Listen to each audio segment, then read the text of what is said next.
دیکھیں، فرض کریں کہ آپ کسی بہت ہی اہم میٹنگ میں ہیں یا کسی بڑے ہجوم کے سامنے کھڑے ہیں، صحیح۔ اور آپ مسلسل 40 منٹ تک ایک انتہائی پرجوش شاندار قسم کی تقریر کرتے ہیں۔ مطلب آپ خاکے بنا کر سمجھا رہے ہیں، دلائل دے رہے ہیں، اور آپ کو لگ رہا ہوتا ہے کہ آپ نے تو کمال ہی کر دیا ہے۔ بالکل ایگزیکٹلی۔ لیکن جیسے ہی آپ پسینہ پونچھ کر خاموش ہوتے ہیں تو آپ کو اچانک پتہ چلتا ہے کہ بھائی آپ کا مائک تو شروع سے ہی بند تھا۔ اوہ، یہ تو بہت ہی خوفناک احساس ہے۔ ہاں نا، مطلب آپ کے الفاظ، آپ کے جذبات تو کسی تک پہنچے ہی نہیں۔ اب ذرا سوچئے، کیا ہماری روزمرہ کی زندگی میں یا خاص طور پر ہمارے کلاس رومز میں روزانہ یہی سب نہیں ہو رہا؟ یہ بہت ہی زبردست مثال دی ہے آپ نے۔ اگر ہم اسے دیکھیں تو فرق صرف اتنا ہے کہ یہاں خرابی کسی الیکٹرانک مائک میں نہیں ہوتی۔ تو پھر کہاں ہوتی ہے؟ یہ دراصل انسانی ابلاغ کے اس وہم میں ہوتی ہے جسے ہم عام زبان میں سمجھنا کہتے ہیں۔ مطلب ہم فرض کر لیتے ہیں کہ ہمارے منہ سے جو الفاظ نکلے ہیں وہ سیدھے دوسرے کے دماغ میں اسی معنی کے ساتھ نقش ہو گئے۔ ہاں، جیسے ہم نے جو سوچا اگلا بالکل وہی سمجھ گیا۔ بالکل، اور نفسیات کی دنیا میں اس کیفیت کو ایلیوژن آف ٹرانسپیرنسی یا شفافیت کا سراب کہا جاتا ہے۔ انسان کے دماغ اسے یہ دھوکہ دیتا ہے کہ اس کے خیالات دوسروں پر بالکل واضح ہیں۔ اور میں سوچ رہی تھی کہ جب ہم اس سراب کو تعلیم کے میدان میں لا کر دیکھتے ہیں تو اس کے نتائج کتنے سنگین ہو سکتے ہیں۔ یقیناً، ہم اکثر یہ سوچتے ہیں کہ علم کی منتقلی شاید کوئی USB ڈرائیو کا ڈیٹا ٹرانسفر ہے۔ مطلب ایک طرف سے کاپی کیا اور دوسری طرف پیسٹ کر دیا۔ ہاں، حالانکہ انسانی دماغ اس طرح کام نہیں کرتا۔ اور میرا خیال ہے کہ یہی وہ بنیادی نقطہ ہے جس نے مجھے آج کی اس تفصیلی گفتگو کے لیے اتنا پرجوش کر رکھا ہے۔ آج ہم جس دستاویز کی بنیاد پر یہ ساری گتھیاں سلجھانے والے ہیں وہ محمد فاروق راشد صاحب کی ایک انتہائی فکر انگیز تحریر ہے۔ بحریہ ماڈل سکول کراچی والے۔ صحیح۔ جی بالکل، وہ بحریہ ماڈل سکول کراچی میں اردو کے استاد ہیں، اور انہوں نے اپنی اس تحریر میں اس بات پر روشنی ڈالی ہے کہ تعلیم محض معلومات اگلنے کا نام نہیں ہے، بلکہ یہ ذہن اور شعور کو بیدار کرنے کا ایک بہت ہی نازک اور سائنسی عمل ہے۔ ایگزیکٹلی۔ تو آج ہمارا مقصد دو ایسے خاموش لیکن انتہائی طاقتور تدریسی ہتھیاروں کو سمجھنا ہے جنہیں عام طور پر انسٹرکشن چیکنگ کویسچنز یا ICQs اور کانسیپٹ چیکنگ کویسچنز یا CCQs کہا جاتا ہے۔ اور اگر ہم راشد صاحب کی اس تحریر کو دیکھیں تو یہ وہ اوزار ہیں جو ایک عام سے استاد کو ایک غیر معمولی رہنما میں تبدیل کر سکتے ہیں۔ اچھا، اس تحریر کی سب سے بڑی خوبی جو مجھے لگی وہ یہ ہے کہ یہ صرف نظریاتی باتیں نہیں کرتی، مطلب کوئی ہوائی باتیں نہیں ہیں۔ بالکل، یہ سیدھا کلاس روم کے اس اصل مسئلے پر وار کرتی ہے جسے ہم سمجھ کا فقدان کہتے ہیں۔ صحیح۔ تو اس سے پہلے کہ ہم ان تکنیکوں کی گہرائی میں اتریں، میرا خیال ہے ہمیں اس بات کا جائزہ لینا چاہیے کہ ایک عام روایتی کلاس روم میں دراصل چل کیا رہا ہوتا ہے۔ یہ بہت ضروری ہے۔ ذرا اس مانوس منظر کو ذہن میں لائیں۔ ایک استاد پوری توانائی کے ساتھ بورڈ کے سامنے کھڑا ہے، پسینہ بہا رہا ہے، مثالیں دے رہا ہے۔ ہاں، اور سامنے بیٹھے ہوئے طلبہ مسلسل سر ہلا رہے ہوتے ہیں۔ بظاہر ایسا لگتا ہے کہ کلاس روم میں ایک زبردست ذہنی ہم آہنگی ہے۔ ہر کوئی استاد کے ساتھ قدم سے قدم ملا کر چل رہا ہے۔ ہم سب نے اپنی طالب علمی کے دور میں ایسے مناظر دیکھے ہیں، اور اگر میں ایمانداری سے کہوں تو میں نے خود بھی کئی بار بنا سمجھے صرف استاد کو مطمئن کرنے کے لیے سر ہلایا ہے۔ ہم سب نے ایسا کیا ہے، یہ ایک فطری رد عمل ہے۔ لیکن پھر وہ لمحہ آتا ہے جب یہ سارا بھرم ٹوٹ جاتا ہے۔ مطلب جیسے ہی استاد کہتا ہے کہ چلیں اب جو سمجھایا ہے اس پر کام شروع کریں، تو اچانک منظر بدل جاتا ہے۔ بالکل، آدھی کلاس ایک دوسرے کا منہ دیکھ رہی ہوتی ہے۔ ہاں، اور سرگوشیاں شروع ہو جاتی ہیں کہ یار کرنا کیا ہے، اور جو باقی آدھے بچے کام شروع بھی کر دیتے ہیں وہ دراصل اس بنیادی تصور کو سمجھے بغیر ہی بس لکیر پیٹ رہے ہوتے ہیں۔ اور یہی وہ لمحہ ہے جہاں ابلاغ کا وہ سراب ٹوٹتا ہے جس کا ہم نے ابتدا میں ذکر کیا تھا۔ استاد حیران ہوتا ہے کہ میں نے اتنی محنت سے سب کچھ تو بتا دیا تھا، پھر یہ بچے کام کیوں نہیں کر پا رہے ہیں؟ وہ اسے بچوں کی نالائکی سمجھتا ہے۔ بالکل، وہ سمجھتا ہے کہ شاید یہ دھیان نہیں دے رہے تھے۔ اچھا، ایک منٹ، میں یہاں تھوڑا سا رکنا چاہوں گی کیونکہ ہم سب اس صورتحال سے گزرے ہیں۔ تو حقیقت پسندانہ بات کی جائے تو کیا واقعی یہ طلبہ کی کمزوری نہیں ہوتی؟ آپ کا اشارہ کس طرف ہے؟ مطلب آج کل کے دور میں جہاں بچوں کی توجہ کا دورانیہ ویسے ہی اتنا کم ہوتا جا رہا ہے، تو کیا یہ محض ان کا دھیان نہ ہونے کا نتیجہ نہیں ہے؟ اگر ایک بچہ سن ہی نہیں رہا اور بعد میں پریشان ہوتا ہے تو کیا ہم سارا ملبہ استاد کے پڑھانے کے طریقے پر ڈال سکتے ہیں؟ یہ بظاہر ایک بہت ہی منطقی سوال لگتا ہے، اور روایتی طور پر ہمیشہ طالب علم کی توجہ ہی کو مورد الزام ٹھہرایا جاتا ہے۔ ہاں نا، کیونکہ بچے تو شرارتیں بھی کرتے ہیں۔ لیکن دیکھیں، اگر ہم جدید تعلیمی نفسیات اور اس تحریر کی گہرائی میں جائیں تو معاملہ اتنا سیدھا نہیں ہے۔ اگر بچہ دھیان نہیں دے رہا تو وہ تو ایک الگ مسئلہ ہے۔ صحیح۔ لیکن جو بچے دھیان دے رہے ہیں، جو سر ہلا رہے ہیں، وہ بھی اگر کام نہیں کر پا رہے تو اس کا مطلب ہے کہ خرابی وصول کنندہ میں نہیں ہے۔ تو پھر پیغام رسانی کے طریقے میں ہے؟ بالکل۔ انسان کا دماغ اس وقت تک کسی کام کو مؤثر انداز میں نہیں کر سکتا جب تک اس کے پاس ایک واضح خاکہ نہ ہو۔ یعنی اگر استاد یہ جانچنے کا کوئی طریقہ ہی استعمال نہیں کر رہا کہ ہدایات پروسیس بھی ہوئی ہیں یا نہیں تو عمل ادھورا ہے۔ ایگزیکٹلی۔ اور سوال یہ پیدا ہوتا ہے کہ جب طالب علم شرم یا ہچکچاہٹ کی وجہ سے خود نہیں بولے گا تو اس ابلاغی خلا کو کیسے پر کیا جائے؟ اور میرا خیال ہے یہاں سے ہمارے اس تجزیے کا سب سے دلچسپ حصہ شروع ہوتا ہے۔ مطلب اس مسئلے کا پہلا عملی حل جس کی ہم بات کر رہے تھے، ICQs۔ ہاں، انسٹرکشن چیکنگ کوسچنز۔ تحریر میں اس کی جو مثال دی گئی ہے اس نے مجھے واقعی سوچنے پر مجبور کر دیا۔ مثال کے طور پر استاد کلاس میں ایک ہدایت دیتا ہے کہ اپنے ساتھی کے ساتھ مل کر 5 جملے لکھیں۔ اب اگر سرسری طور پر دیکھا جائے تو اس سے زیادہ سیدھی، صاف اور واضح ہدایت کیا ہو سکتی ہے؟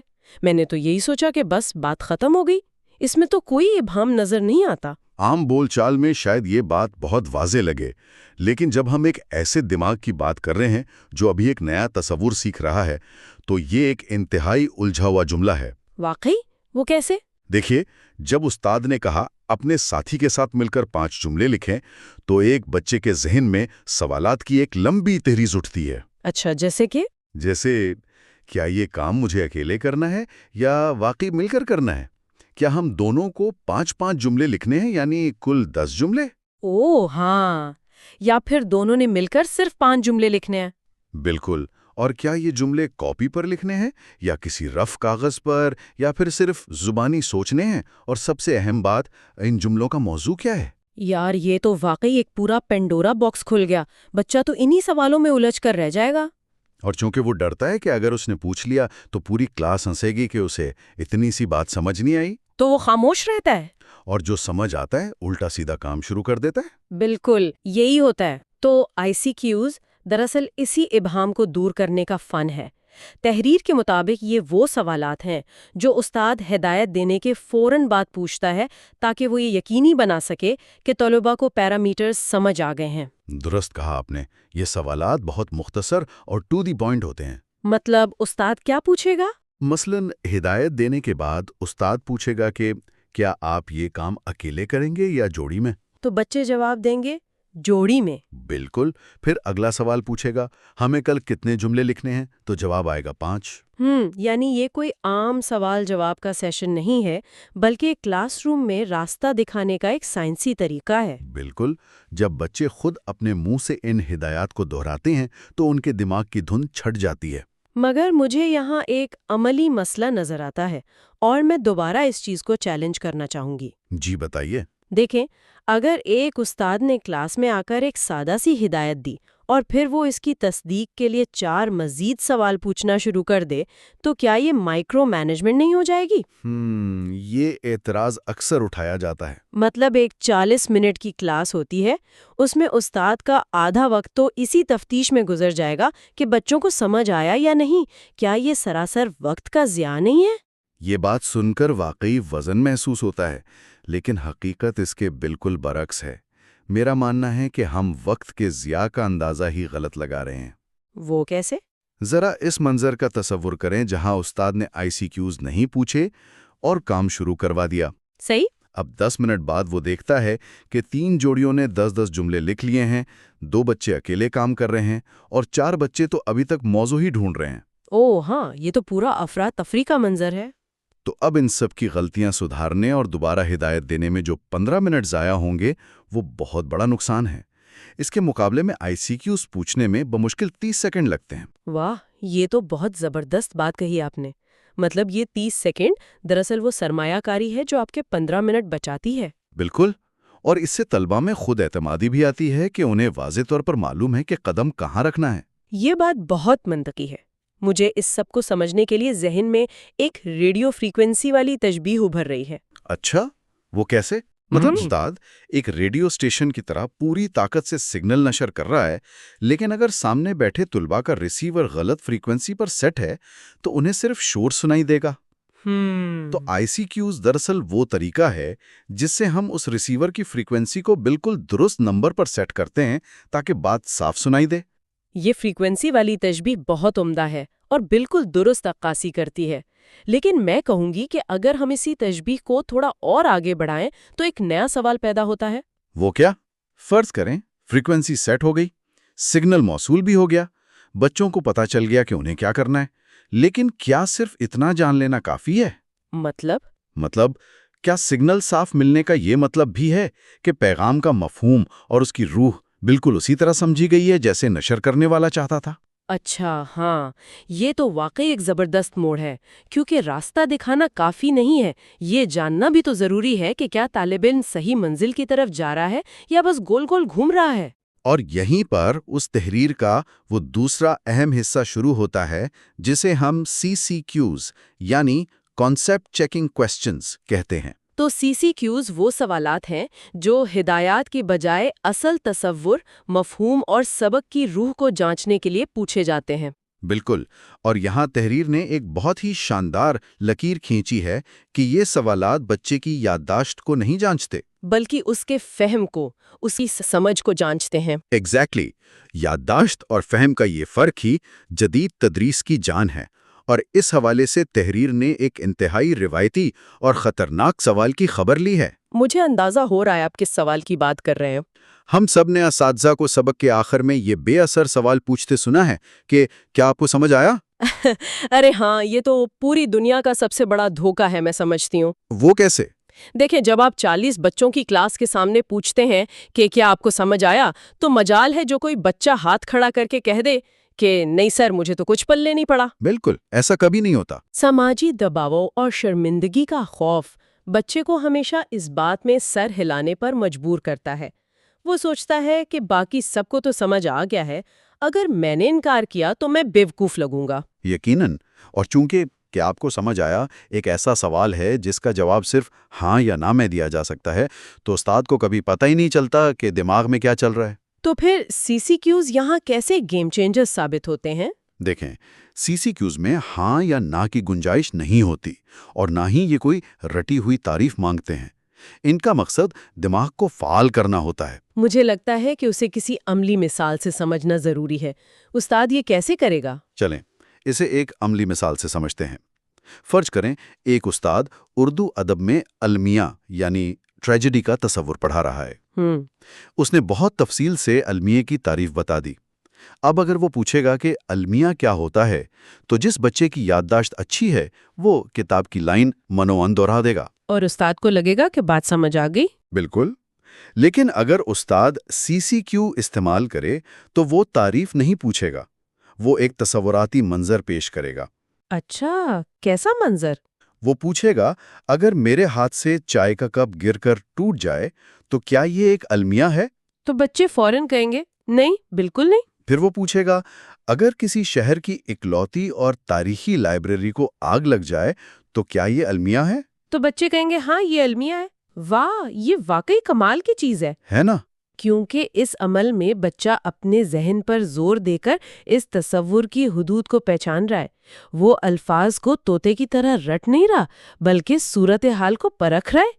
یہ تو دماغ کے اندر ایک پوری مشینری کو چالو کرنے کے مترادف ہے۔ اسی لیے تحریر اس بات پر زور دیتی ہے کہ سی سی کیوز طلباء کو محض ایک پیسو لسنر کے درجے سے نکال کر ایکٹیو لرنر میں تبدیل کر دیتے ہیں۔ مطلب طالب علم اب صرف معلومات وصول کرنے والا کوئی خالی برتن نہیں رہا۔ بالکل نہیں، وہ اس معلومات کو خود پروسیس کر رہا ہے، اس کا تجزیہ کر رہا ہے۔ مجھے اس مضمون کی وہ سطر بہت ہی شاندار لگی تھی جو ان دونوں ٹولز کا پورا نچوڑ بیان کرتی ہے کہ آئی سی کیوز راستہ دکھاتے ہیں اور سی سی کیوز منزل کی پہچان کرواتے ہیں۔ یہ واقعی بہت جامع جملہ ہے۔ ہم نے دیکھ لیا کہ یہ دونوں ہتھیار انفرادی سطح پر کیسے کام کرتے ہیں، لیکن جب میں اس ساری بحث کو اپنے مقامی تعلیمی نظام کے تناظر میں دیکھتی ہوں تو مجھے ایک بہت بڑا تضاد نظر آتا ہے۔ آپ کس تضاد کی بات کر رہی ہیں؟ میں بات کر رہی ہوں رٹے کی۔ ہمارے تعلیمی ڈھانچے میں رٹے کا باقاعدہ راج ہے۔ بچے کتابوں کی کتابیں صفحات کے صفحات حفظ کر لیتے ہیں۔ یہ تو ہے۔ لیکن اگر ان سے سوال ذرا سا گھما کر پوچھ لیا جائے تو وہ وہیں پھنس جاتے ہیں۔ ان کے پاس الفاظ ہوتے ہیں مگر فہم۔ تو کیا یہ سارا مسئلہ دراصل اسی چیز کا نتیجہ نہیں ہے کہ ہمارے پاس فہم کو جانچنے کا یہ کلچر ہی نہیں ہے؟ دیکھیں، اگر آپ اس کا گہرائی سے تجزیہ کریں تو معلوم ہوگا کہ رٹا کوئی بیماری نہیں ہے، بلکہ یہ طلبہ کا ایک دفاعی نظام ہے، ایک ڈیفنس میکینزم ہے۔ وہ کیسے؟ نہیں ہوتا، وہاں رٹا خود بخود اپنی جگہ بنا لیتا ہے۔ جب استاد جانچتا ہی یادداشت کو ہے، امتحانی پرچہ بنتا ہی یادداشت پر ہے، تو طالب علم بھی صرف یادداشت پر محنت کرتا ہے، فہم پر نہیں۔ اوہ، یہ تو بہت گہری بات ہے۔ مطلب سسٹم خود انہیں رٹے پر مجبور کر رہا ہے۔ بالکل، اور تحریر واضح طور پر یہ پیغام دیتی ہے کہ اگر مقامی تعلیمی نظام میں آئی سی کیوز اور سی سی کیوز کو کلچر کا حصہ بنا لیا جائے تو یہ محض کلاس روم کی بہتری کا چھوٹا معاملہ نہیں رہے گا، بلکہ ہم ایک پوری نسل کی سوچنے کی صلاحیت کو بچا سکتے ہیں۔ ایگزیکٹلی، ان کی کریٹیکل تھنکنگ کو پروان چڑھا سکتے ہیں۔ اور خوشائند بات یہ ہے کہ اس تحریر میں محض خامیاں نہیں نکالی گئیں، بلکہ امید کی ایک کرن بھی دکھائی گئی ہے۔ ویژن اکیڈمی کی مثال یاد ہے آپ کو؟ ہاں، بالکل۔ تحریر میں بتایا گیا ہے کہ کیسے ویژن اکیڈمی جیسے ادارے جو تعلیم کو محض ایک کارخانہ نہیں سمجھتے جہاں سے ایک جیسے پرزے نکل رہے ہوں، وہ ان حکمت عملیوں کو اپنا کر ایک انقلابی تبدیلی لا سکتے ہیں۔ اور اس کا سب سے بڑا فائدہ استاد کے کردار کی تبدیلی ہے۔ استاد اب محض ایک لیکچرر نہیں رہتا جو سٹیج پر آیا، بولا اور چلا گیا۔ بلکہ وہ ایک نیویگیٹر، ایک حقیقی رہنما بن جاتا ہے۔ ایک مقرر اور رہنما میں بنیادی فرق ہی یہ ہے، مقرر کا کام صرف بولنا ہے، لیکن ایک رہنما انگلی پکڑ کر چلنا سکھاتا ہے۔ وہ دیکھتا ہے کہ قدم درست سمت میں اٹھ رہے ہیں یا نہیں۔ بالکل، جب ایک ادارہ اپنے اساتذہ کی اس طرح تربیت کرتا ہے تو غلطیوں کی اسی وقت نشاندہی ہو جاتی ہے۔ طالب علم مہینوں تک کسی غلط فہمی میں مبتلا نہیں رہتا۔ تو اگر ہم آج کی اس تفصیلی نشست اور اس شاندار تحریر کے اہم ترین نکات کو سمیٹیں تو بات یہیں آ کر ٹھہرتی ہے کہ تعلیم کوئی سیدھی لکیر نہیں ہے، یہ ایک سفر ہے۔ ایک ایسا سفر جس میں اندھیرے، الجھنیں اور ابہام کی دھند موجود رہتی ہے۔ اور آئی سی کیوز اس سفر کا راستہ واضح کرتے ہیں اور سی سی کیوز اس کی منزل کی نشاندہی کرتے ہیں۔ اور سب سے کمال کی بات یہ ہے کہ یہ کوئی بہت مہنگی ٹیکنالوجی نہیں ہے۔ یقیناً ان کے لیے کسی اربوں روپے کے بجٹ یا سمارٹ بورڈز کی ضرورت نہیں ہے۔ یہ صرف اور صرف استاد کی نیت، اس کے سوال پوچھنے کے انداز اور انسانی نفسیات کو سمجھنے پر منحصر ہیں۔ بالکل، یہ وہ سادہ ٹولز ہیں جو صرف الفاظ کے بلبوتے پر کلاس روم کے اندھیروں میں علم کی روشنی لا سکتے ہیں۔ اور اس روشنی کی ہمیں شدت سے ضرورت ہے۔ آج ہم نے تفصیل سے دیکھا کہ کلاس روم میں ابلاغ کا یہ خلا کتنا بڑا ہے اور اسے کیسے پر کیا جا سکتا ہے۔ محمد فاروق راشد صاحب کی اس تحریر نے واقعی ہمارے ذہنوں کے کئی دریچے کھولے ہیں۔ لیکن اس سے پہلے کہ ہم اپنی نشست ختم کریں، ایک خیال ہے جو مسلسل میرے ذہن میں گردش کر رہا ہے۔ اور وہ کیا ہے؟ دیکھیں، ہم نے یہ تو مان لیا کہ ایک استاد جب ہدایات دیتا ہے تو وہ یہ فرض کر کے غلطی کرتا ہے کہ طلبہ سمجھ گئے ہیں، لیکن ذرا سوچئے، کیا یہ محض کلاس روم کا مسئلہ ہے؟ آپ کا مطلب ہے ہماری عام زندگی میں؟ جی، جب ہم اپنے دفتروں میں ساتھیوں سے بات کرتے ہیں یا جب ہم اپنے قریبی رشتوں میں اپنے دل کی بات کرتے ہیں تو کیا ہم وہاں بھی بالکل یہی غلطی نہیں دہرا رہے ہوتے؟ یہ ایک بہت ہی مختلف اور گہرا زاویہ ہے۔ ہم ایک جملہ کہہ کر فرض کر لیتے ہیں کہ اگلا انسان ہماری بات کی گہرائی، اس کے پیچھے چھپا ہوا درد یا مقصد بالکل ویسے ہی سمجھ گیا ہے جیسے ہم چاہتے تھے۔ اور پھر جب وہ ہماری توقع کے مطابق عمل نہیں کرتا تو ہم رشتوں میں دراڑیں ڈال لیتے ہیں۔ بالکل اسی طرح جیسے استاد طلبہ کو نالائق سمجھنے لگتا ہے۔ تو یہ ایک ایسا سوال ہے جو ہم سب کو سوچنے پر مجبور کرتا ہے کہ اگر تعلیم کے میدان میں یہ دو سادہ ٹولز کلاس روم کی دھند کو دور کر سکتے ہیں تو کیا ہماری عام زندگی اور باہمی تعلقات کی الجھنوں کو سلجھانے کے لیے بھی ہمیں اپنے ذاتی اور جذباتی آئی سی کیوز اور سی سی کیوز وضع کرنے کی ضرورت نہیں؟ یہ واقعی سوچنے کی بات ہے۔ کیا ہم واقعی ایک دوسرے کے جذبات کو سمجھ رہے ہیں یا بس ایک دوسرے کا دل رکھنے کے لیے خاموشی سے سر ہلا رہے ہیں؟ سوچئے گا ضرور۔